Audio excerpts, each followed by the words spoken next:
Well, hello again. Couldn't remember if this did a count in or not. Obviously it doesn't.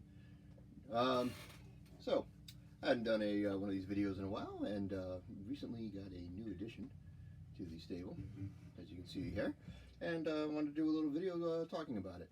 What we have now is an Ibanez SRMS805. You may or may not remember from the other videos I did about my fretless Ibanez. It's a Sound Gear, which is their oldest and longest running model line. Sound Gear basically refers to a bass that has this general type of shape with a long extended upper horn, a short lower horn, and the rounded but lower bout, relatively thin neck, and this headstock. This is the Sound Gear model. MS, what does MS stand for? MS stands for multi-scale. Multi-scale, you say? Well, you notice something looks a little funky. Nothing's wrong with your picture, but you'll see here that the frets are slanted. They're at an angle. And if you look a little closer, you also see that the nut is at an angle, and as is the bridge, and they're at competing angles. And what does this do? Well, this is something, the multi-scale, also known as fan fret. This is Ibanez's second instrument with this type of design. Their original one was called the SRFF805, which stood for fan fret.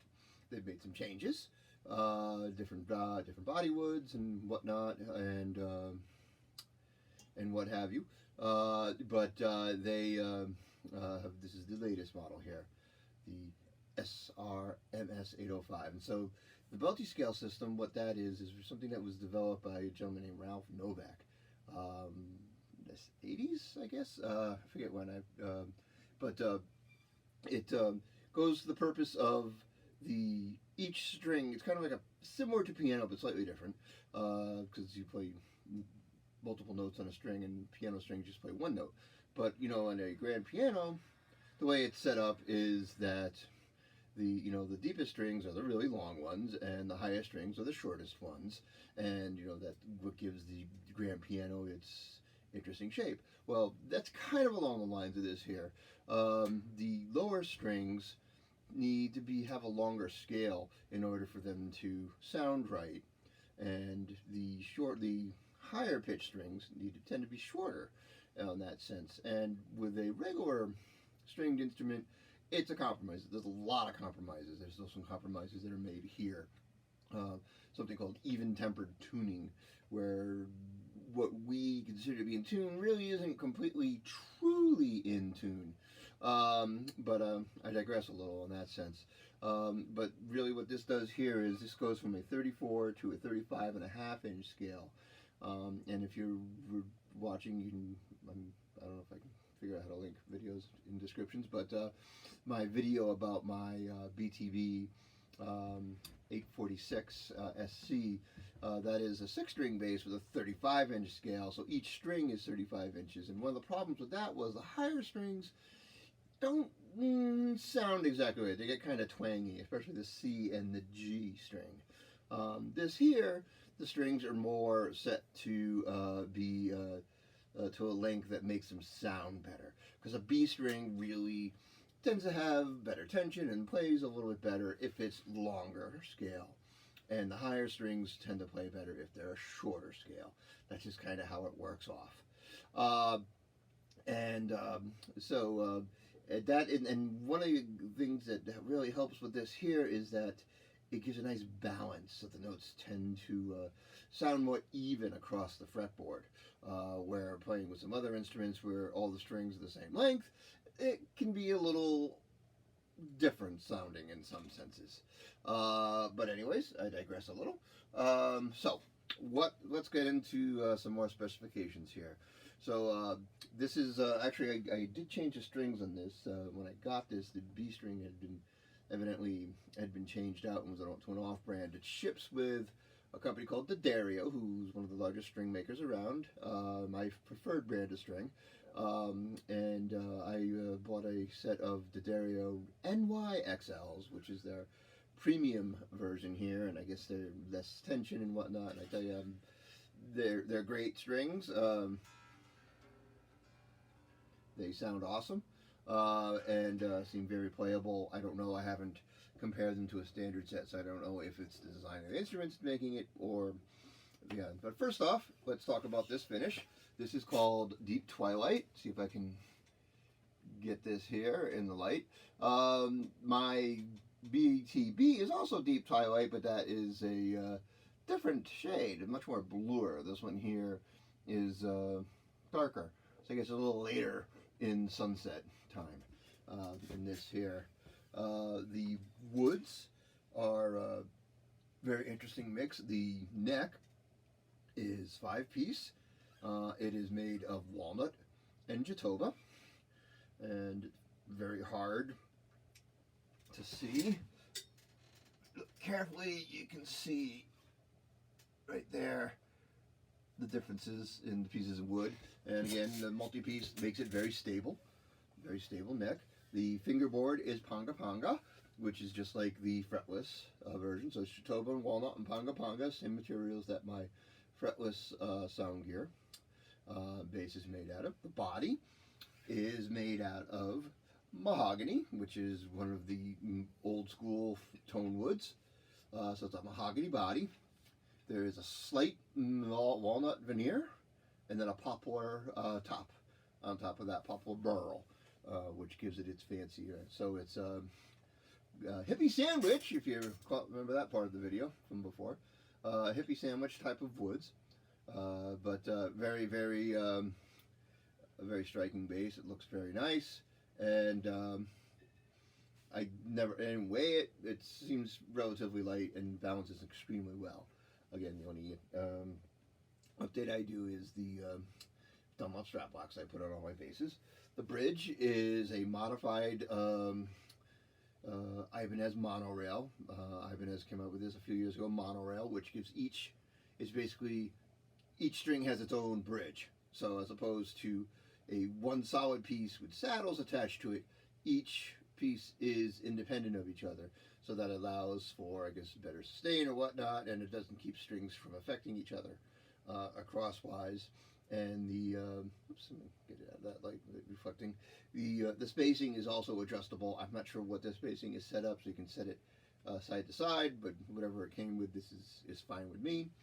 From an electronic standpoint, it has the same pickups that my BTB has. They are Bartolini designed, what are called BH2 pickups. I believe these are special made for Ibanez by Bartolini.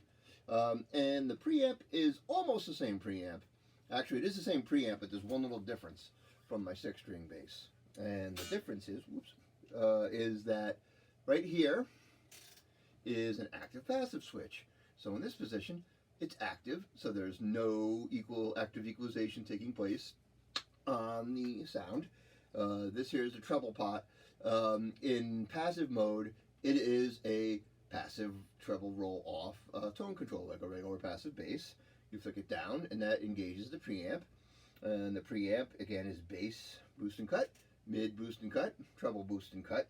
The switch here sets the center frequency for the mid-range, and it's 250 hertz, 450 hertz, and 700 hertz, just like the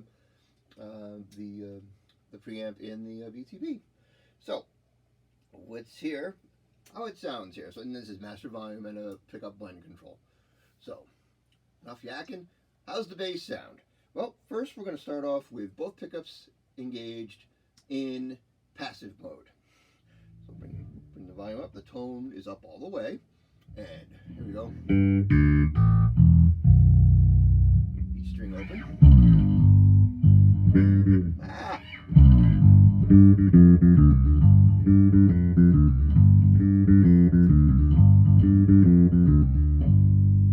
Now, you may say, well, I know I did a little foobar there, but I would have done it anyways. Does it take a while to get used to this? Those frets are weird. Everything's strange, the way the notes fall. And, well, it may look that way, and there's a funky effect that if you look at it the right way, it kind of looks like the neck is kind of warped as well, but it is not. It's straight. But from the perspective of looking down the neck this way here, which is really kind of hard to tell on that, I mean, it looks the same. It really kind of falls along the natural fall of your hand. So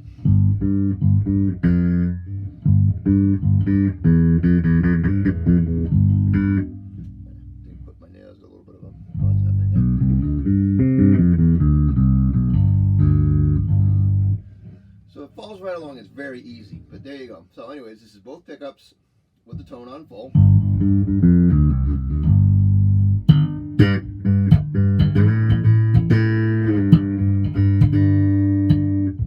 This is the neck pickup, tone on full.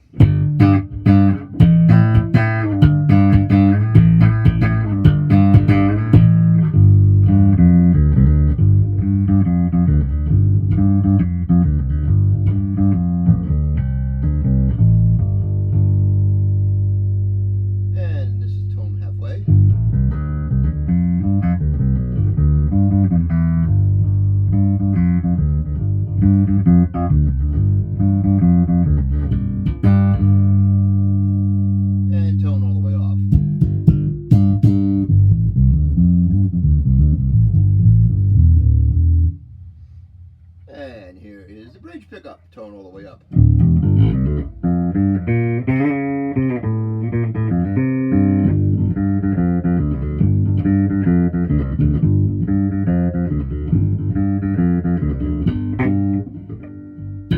not a slapper, as you can tell from that wonderful technique.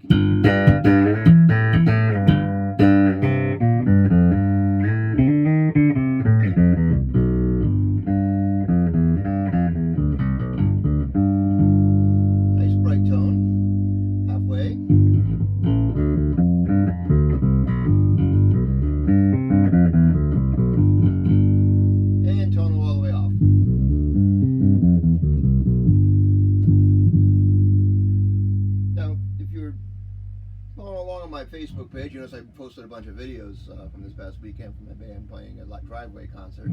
This is the bass I played. It's hard to tell in the videos because they're not exactly greatly detailed. But I played this bass the entire time. So you want to get an idea what this bass sounds like in a band setting, please either see it on Facebook if you follow me on Facebook, or here on my YouTube channel. Please check out that. I'll be posting some other videos as well. And for most of the gig I used it in passive mode.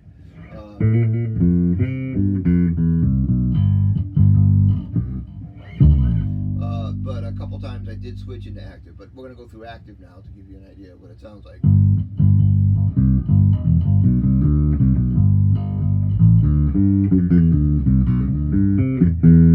This is still passive. I really love the sound of this bass in passive. Now this is passive with the tone centered. And since it's a treble boost and cut control, there is a center detent on it. So you know exactly where it is now.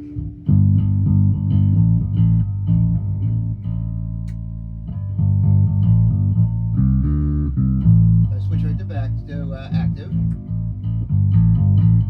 Back to passive. Back to passive.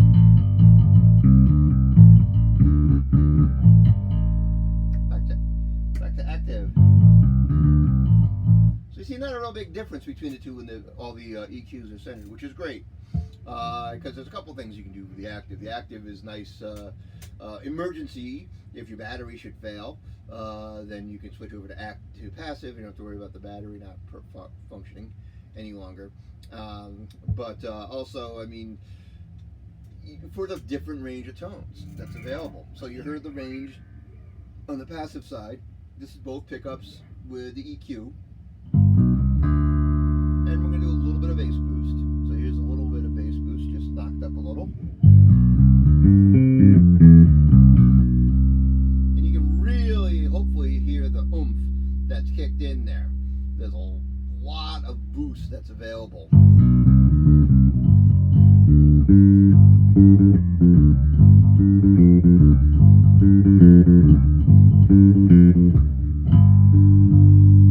That's just with a hair boost. Here's boosted all the way.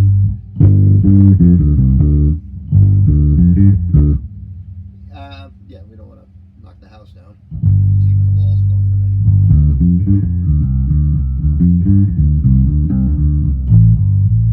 So you see a lot of boost available. Here's the bass already rolled off. Where did it all go? Let's get that up there. Now the treble, there isn't.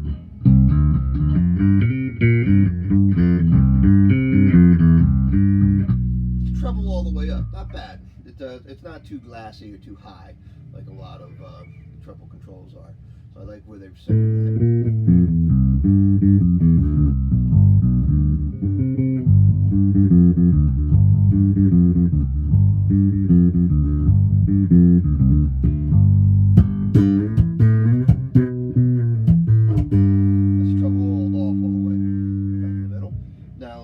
Here's the mid, and we have this is the 250 hertz boosted, nice low mid run.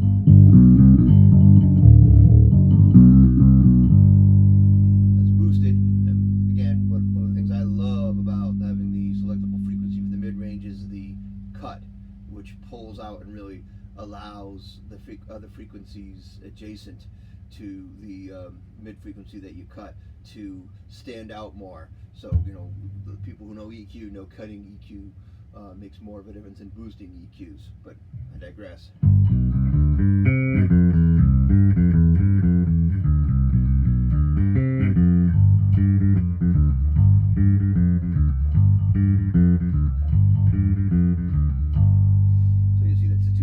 Cut all the way, and let's go. It is the 450 setting, cut all the way.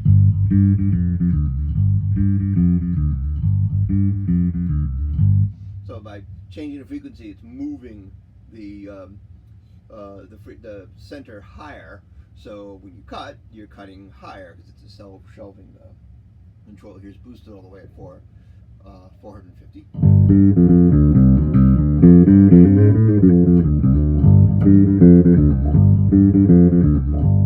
Very nasally. And the last one is 700. Let's get there.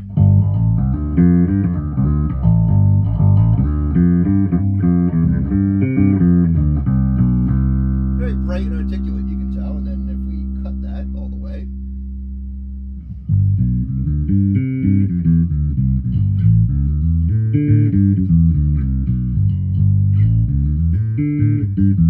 there's a nice low authoritative sound, and like I said, kind of essentially it seems like the bass is boosting, but it's not. You're just cutting away the higher end of the higher third of the frequencies there, and that's one of my favorite things in the active mode is to cut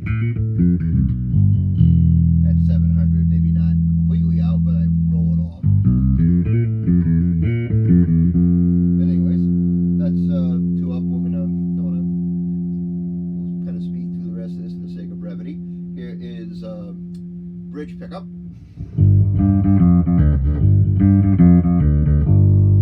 With the bass boosted.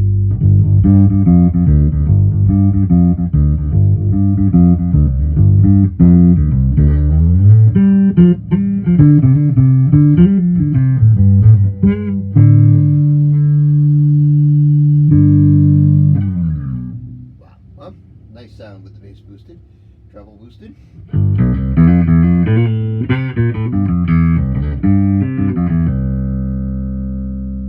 the mids cut with the bass boosted again. Here's who this.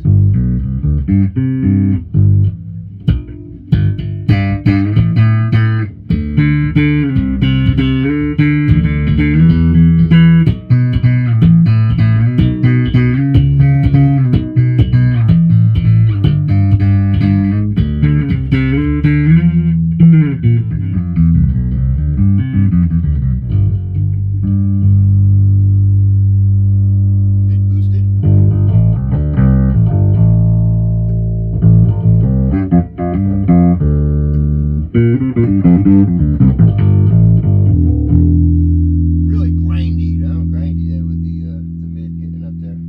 We'll put everything back to center, and we go with the bridge pickup. Bass boosted.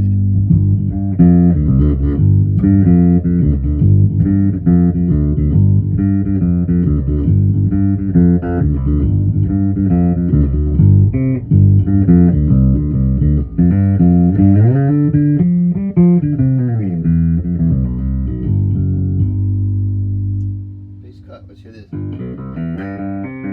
Good Lord, what's that?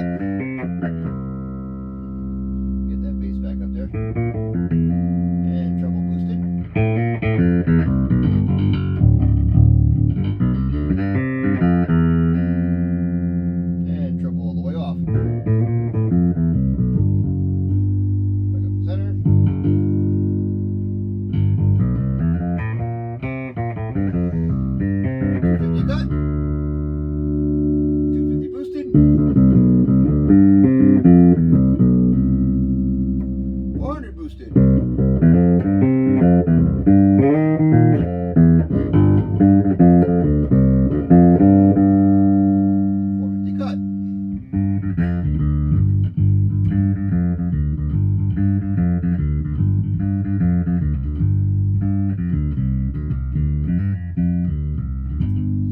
I like that sound. There's 700 cut.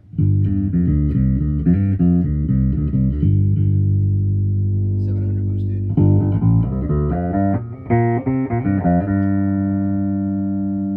700 cut. Bass up all the way, treble up all the way.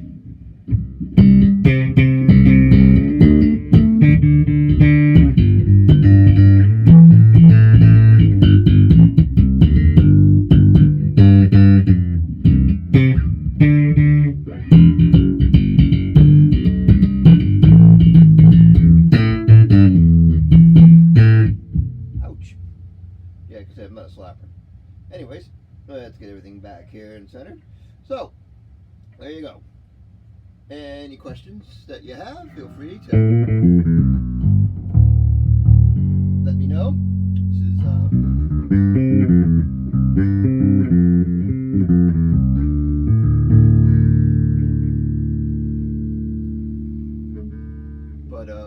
yeah. This is the Ibanez SRMS805 for their workshop series, multi-scale. I'm loving it. I think it's absolutely fantastic. The I dropped off. I was going to mention a company called Dingwall, who is a company that really made this what it is. They really popularized the multi-scale fan fret basses. There's almost everybody and their brother making them now, but everyone has a different version of it. And Dingwall goes with a 37-inch B string, so it's an inch and a half longer than this one. So much more of a stretch, much more of an angle on the frets. But really, I'm loving this. I love the balance again of the sound.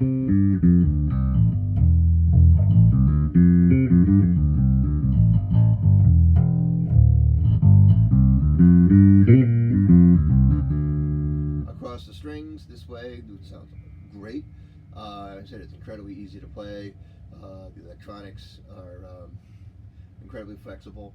This is almost like new in condition. I don't know the story of it. I bought it used. Like I said, the B string had been replaced, so it wasn't in perfect showroom condition. I think there might be a minor bump on the back. I don't know.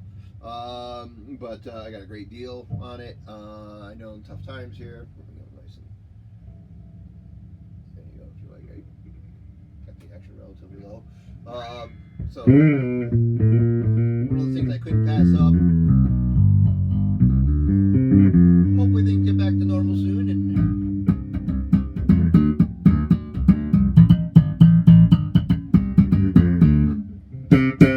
like I said, not a slapper. So anyways, so yeah, Ibanez SRMS805, Deep Twilight color. I'm loving it.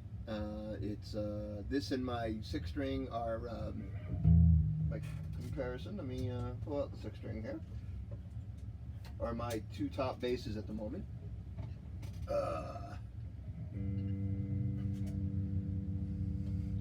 You see, these are both Deep Twilight. The top one's a gloss, and the bottom one is kind of a flat finish.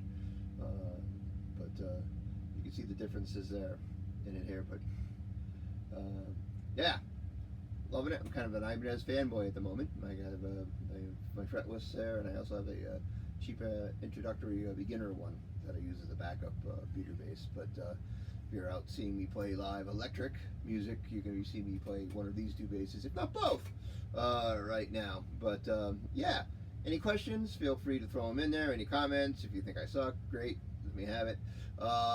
And I'll be glad to answer anything I can. And whoops, stay well. We'll be catching you out there sooner or later.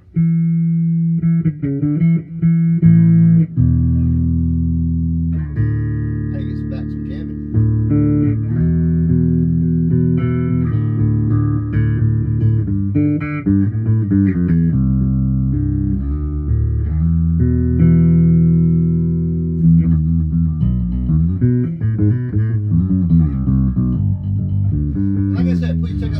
was from Stoned Wasp on my channel here, and you can hear this baby in a band setting. Just to fill, I've been playing through a Trace Elliott Elf through 2 single 110 cabinets. In the recordings, I don't know if you can see it, I have my PV Minimax 500 and a Trace Elliott 2.8 is what the live recordings were done with. But anyways, that's that. I've gone almost a half hour already. Really long video. Thanks so much for making it through all the way. If you have, throw me a like, subscribe if you like, send me any suggestions or any questions or what have you, and be well.